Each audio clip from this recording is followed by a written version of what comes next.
To begin with, we collect all the facts and all our understanding into a complete picture. And now has come the time to look for that in a picture which is incomplete and imperfect.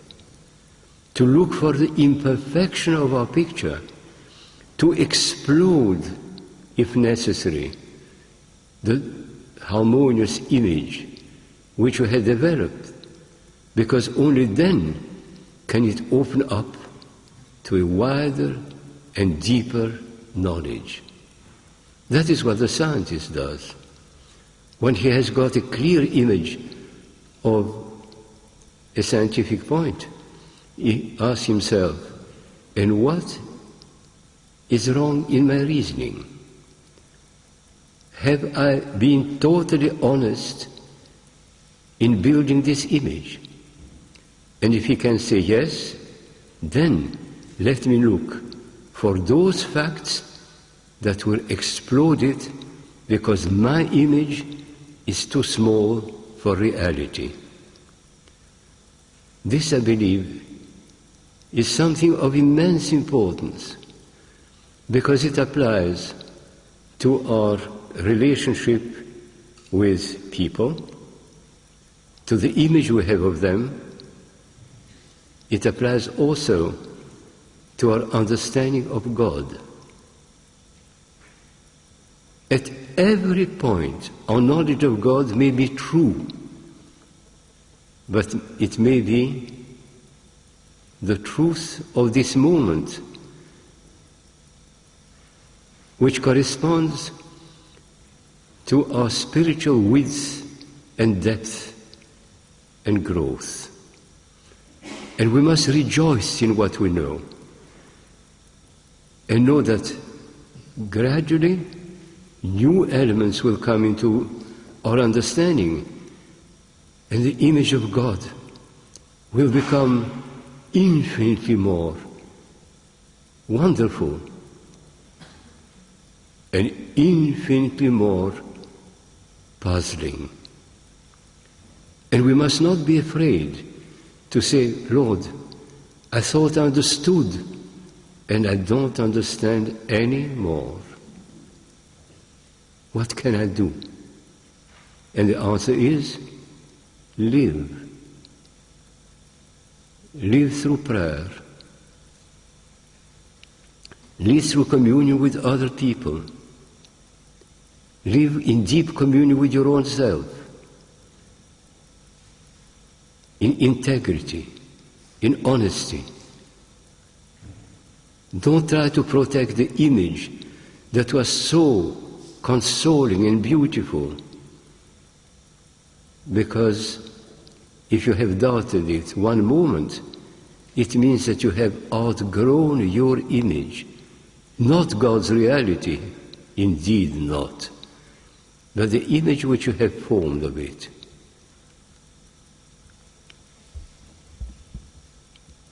And questioning comes there as part of our spiritual growth, of our discovery of God, of our increasing knowledge of God.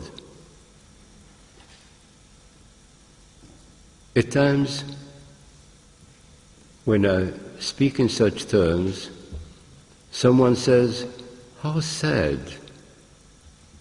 Does it mean that I'm so poor in my knowledge of God, in my knowledge of self, in the knowledge of people around me? How can I rejoice?"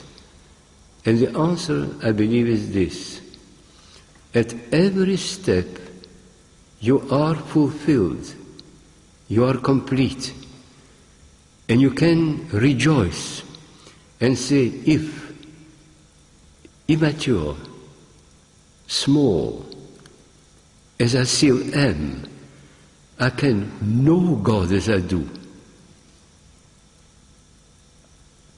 I can venerate Him as I do. I can turn to Him as I do, or I can do. Then how wonderful it will be when, having matured, I will outgrow my present condition, my knowledge of God will increase, become wider and deeper, and my joy in Him will be ever greater.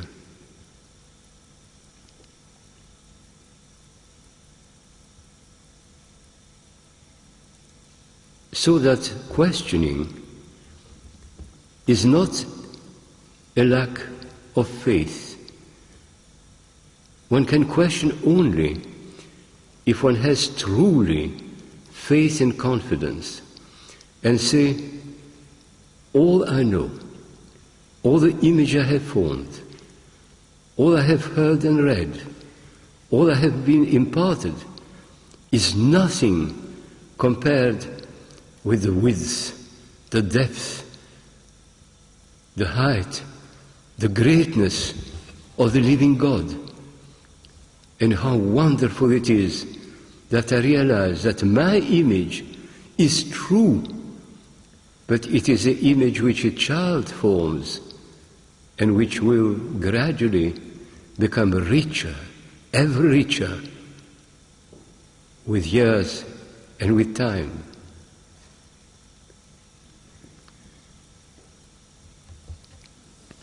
Now,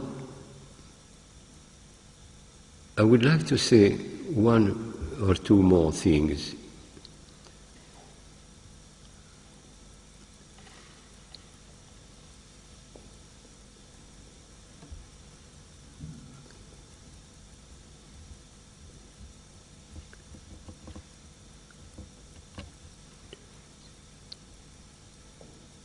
The knowledge I have today can fill me to the brim. And it can fill me to the brim only if I live in accordance with what I have already been given. It will break only if faith does not become faithfulness. Because if I'm not faithful to what I already know, to what I already am, we cannot grow beyond. Unless something catastrophic comes, something shakes me to the ground of my being, something which questions me totally. It is very important to realize this. Now, in my next talk, I would like to speak to you about the way in which different people have discovered what is their faith and what it means to have made this discovery.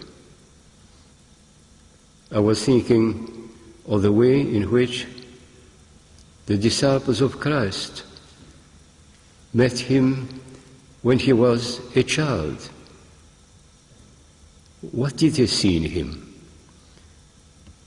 The way in which they met Him as grown-up people. Nathanael,